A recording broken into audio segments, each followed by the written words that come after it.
the woman suddenly shot a piercing arrow straight at Sha Seng's heart. Before Tang Xing could react, another arrow was fired. But strangely, Tang Xing felt no pain at all, for the bow and arrows had been tampered with in advance. Seeing that Tang Xing couldn't even pretend to be dead, Sha Seng secretly sucked up a stone from the ground and flicked it hard at Tang Xing's cheek. In the next second, Tang Xing really passed out. The third to be executed was Sun Wukong. After a scream, he pretended to have his soul leave his body and flew up to the sky. Seeing how poorly the others had pretended to be dead, Zhu Beiji decided to put on a good show. But to his surprise, the king suddenly ordered the bow and arrows to be replaced. Seeing the huge crossbow being pushed out, Zhu Beiji was terrified. Before he could react, he was shot like a hedgehog. After the execution, the state priest ordered the 4 corpses to be thrown off the cliff. Fortunately, with the help of the Queen of the Daughter Kingdom, they managed to climb ashore safely. But their joy was short-lived when they discovered that all 4 of them were pregnant at the same time. It turned out that they had drunk the water of the Mother River. In the Daughter Kingdom, anyone who drank even a mouthful of the river water would immediately become pregnant, regardless of gender.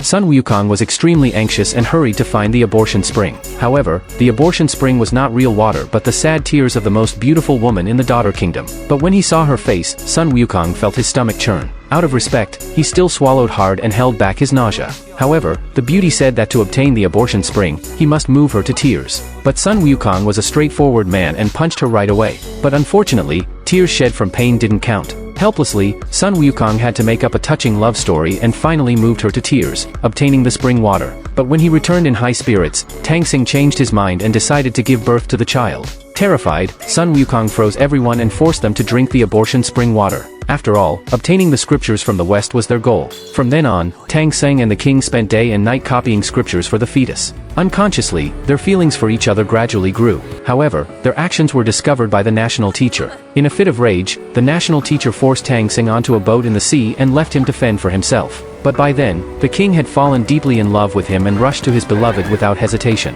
Thus, the two of them drifted on the sea together. After 7 days and nights, they were severely dehydrated and their consciousness began to fade. But just as they were on the verge of death, Tang Xing gradually realized his love for the king. As if it was predestined by heaven, the small boat miraculously ran aground.